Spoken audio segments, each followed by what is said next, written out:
Transforming your life through hypnotherapy has never been easier. With the help of your host, Julie from CoachingHypnosis.net, and these power-packed minisodes, you're sure to find yourself engaging in more positive behaviors around both your physical and mental health. Here's your host, Julie. G'day, it's Julie from CoachingHypnosis.net, and you deserve to know how to overcome tech-induced anxiety with hypnosis in this weird era of robots, drones, and AI, because people have had enough of being upstanding members of their community and freaking out about technology at the same time. And I'm not a therapist or psychotherapist, but this is my 10th year as a clinical hypnotherapist in strategic psychotherapy. I currently help my clients online. They change their life without changing out of their pajamas. And I can only imagine someone like you loves life, getting out and about, socializing, and you deserve to live your life how you want to live it. And tech anxiety is like a wild beast, constantly lurking and growing in the shadows of our mind, always ready to pounce and take control of our thoughts and emotions. Tech anxiety can consume and overwhelm us, causing feelings of unease and distress. But with the right tools, you can conquer your freedom. Technology is an ever-evolving aspect of our lives,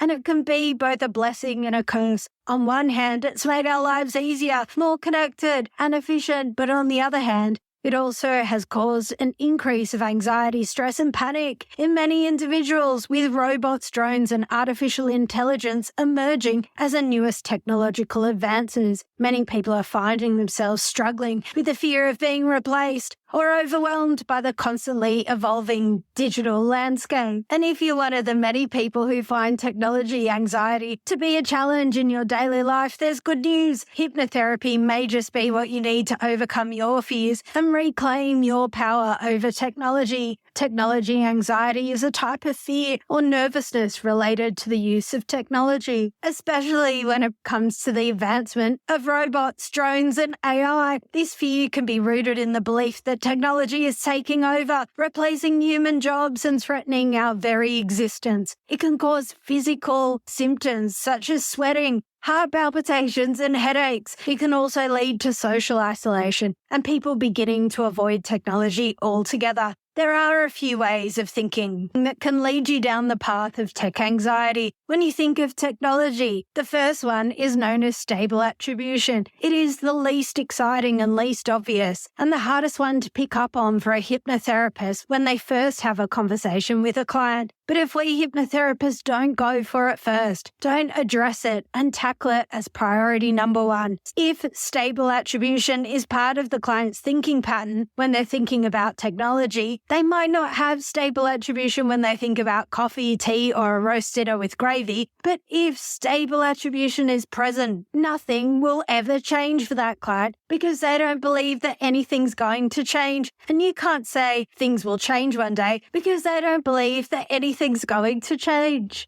Identifying stable attribution is hard to pick up on in your first consultation compared to clear signs of tech anxiety like worrying about the future, emotional rumination, spinning around of thoughts, feelings round, or future orientation. Having a stable attributional style refers to the tendency of individuals constantly attributing the causes of events in their life to stable factors, such as personality traits, abilities, and circumstances. People with a stable attributional style believe events are largely a result of internal stable factors that are unlikely to change, rather than external situational factors that can be influenced or altered. For example, someone with stable attributional style might attribute their success to their innate intelligence rather than to the effort they put into their work or their favorable circumstances that help them. On the other hand, they may attribute failure to a lack of ability rather than to situational factors such as difficulty of the task, lack of resources, or unfair competition. People with stable attributional style are less likely to learn from their experiences and change their behaviors in response to feedback. However, those with stable attributional style tend to have higher levels of self-esteem as they see their positive outcomes as evidence for their positive traits, abilities, and circumstances. In contrast, a person with an unstable attributional style is more likely to attribute events to situational factors that are subject to change,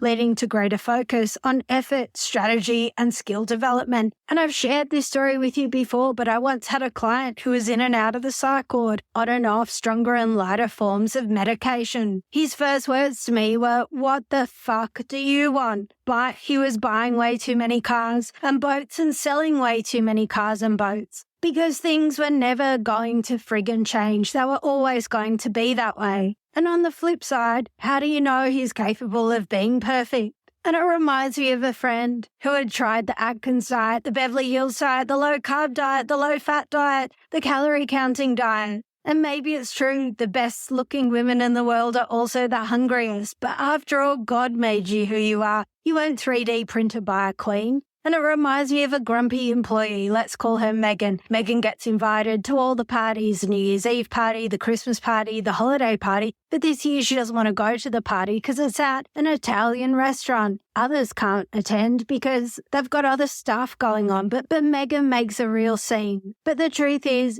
Megan has never attended the work Christmas party ever. Some things are never going to change. And often much of what we expect to experience. You expect you won't like your friend's new boyfriend, and you don't. You expect you won't like your new job, and you don't. And then there are those people that are told by their doctors to give up smoking. They never give up smoking. They end up with those tubes shoved into their throat so they can breathe, and they still try and find ways to shove the cigarette down the tube so they can smoke, because some things never change. But something tells me you're different. You're still listening to this power-packed mini-sode. And by chance, you've had to constantly listen, put up with things that I've said beyond feelings of comfort. And this is a skill you have developed. And things won't only feel better for someone like you, they can be better. And the future hasn't happened yet, but it's coming. And every time you focus on what you can achieve and on what you can do rather than what you can't, day by day, moment by moment, you're setting yourself up to live a better life. And the second pattern of thinking that might need a little bit of care is the concept of internal locus of control. Internal locus of control refers to an individual's belief about the extent to which they have control over the events and outcomes in their life. A person with an internal locus of control believes that they are in charge of their fate and that their actions and decisions have a significant impact on their outcomes. This type of thinking is associated with higher levels of self-esteem, confidence, and resilience, and can play a protective role in tech anxiety and depression.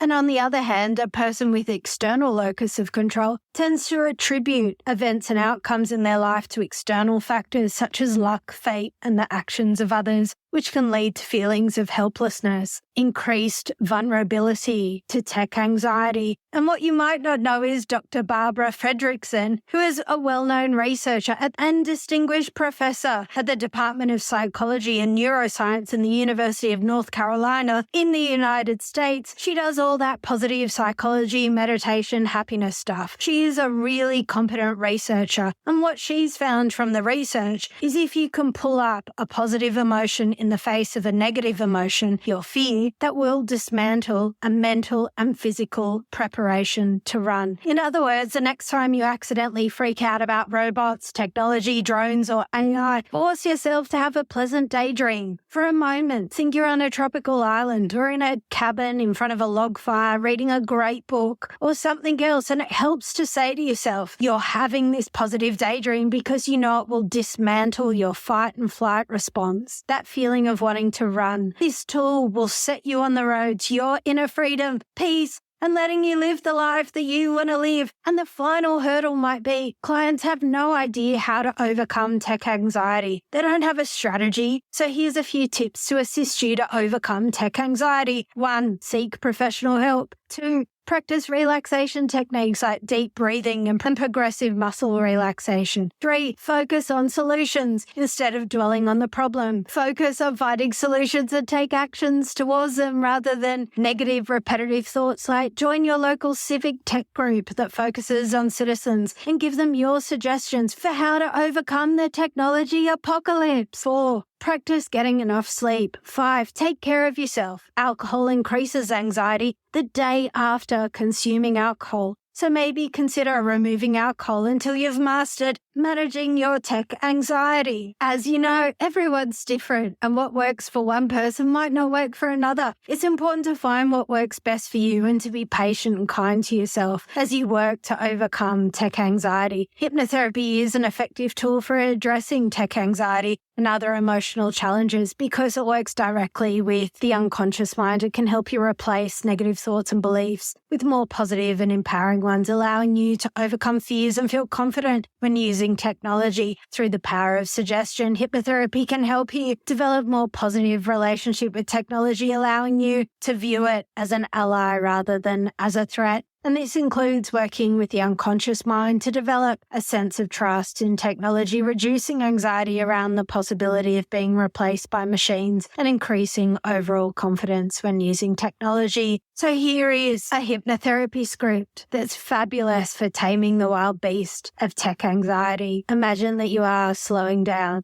Your thoughts slowing down, your breathing becomes slower, somewhat shallow, feeling somewhat restricted, limited, mildly restless. You remember the feeling of anxiety and wonder how strong this feeling will become. You wonder if you'll be able to endure the sense of fear and discomfort that's growing. You are able to stay with me in the experience and continue on. You realize that now you must take a deep breath, and as you do, you feel a sense of power, a sense of well-being, and as you release the breath, the anxiety is being expelled from your body more quickly than it was able to occur. You're beginning to see something and understand something that's never been so clear or obvious as it is right now. By giving focus to your breath and clearing your thoughts, which you can easily do, you can control your tech anxiety by taking a deep breath and releasing it. You can release all fear and worry and tension and tech anxiety. You become pleased with yourself and find a kind of inner confidence. It's always been there, but it's fully awake, fully present and visible to you. And as you continue in this interesting journey, you will see yourself as the fully capable person that you are. You notice that fear is something that you have held on to as a concept based on failure. And you see now that you're not a failure. Things that didn't work out are being directed and understood and recognized for success. You realize that failure is an idea that is fixed in time and space, and that life is not. It just keeps unfolding. You give permission to yourself now to never stop life and limit to judgment. You gratefully flow with life, directing, guiding, and being guided through this wonderful, clear, balanced fashion. You will in a few moments awaken with full knowledge of your worth, your strength, and be at peace with yourself. Perfect.